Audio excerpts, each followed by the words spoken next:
Hey, thanks for coming. I didn't think everybody was gonna come. Now what? Welcome. The most questions I ever get asked are about Life's Been Good, that song I wrote.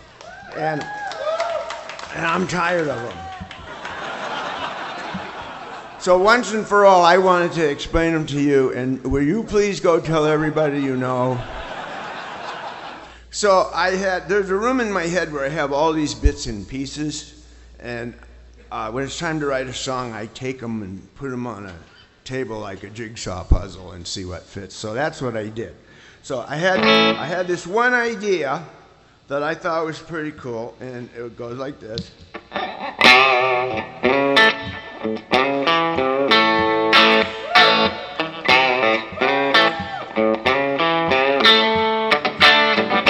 Okay, I had that idea.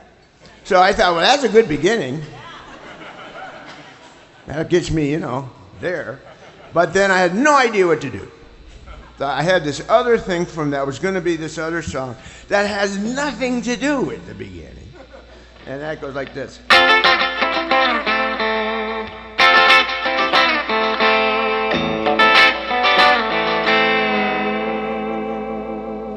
And so I put that on there.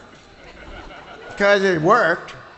It's in a different key, but it worked. And that way I didn't have to think about the words yet.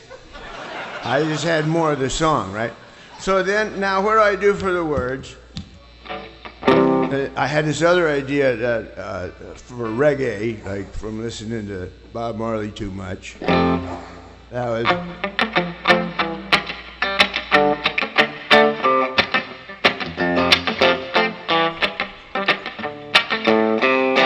Okay, so that's the words.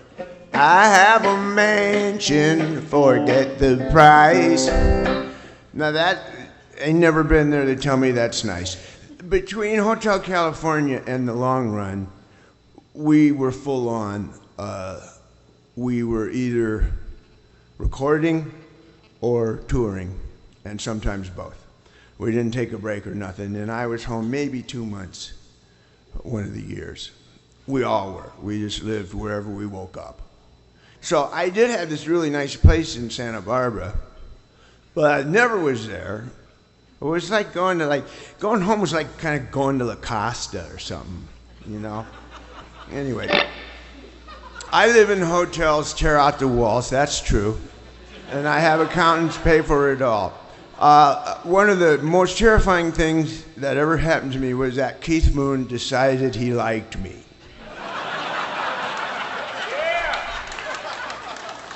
The James Gang was opening for The Who when they premiered Tommy in Europe.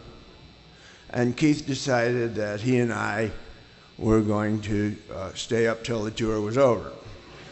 Well, he decided it. And during those days, he taught me a lot about the finer arts of anarchy, chaos, damage, destruction, all of that. Mostly being hotels.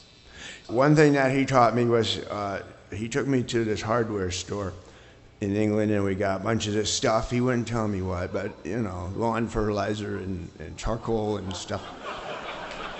And then we hit a truck stop, and he bought some condoms, and then we went to the hotel and checked in, and that night after the show, we went to his room, and he mixed all this stuff up and put it in a condom and flushed it down the toilet.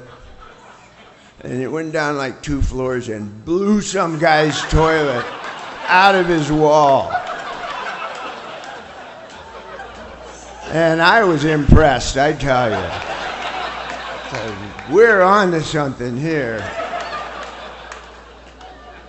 Yeah. So later on, Irving thought it would be a good idea in the Eagles to get me a chainsaw. Yeah, I tore out some walls with it. Sometimes I wanted adjoining rooms, and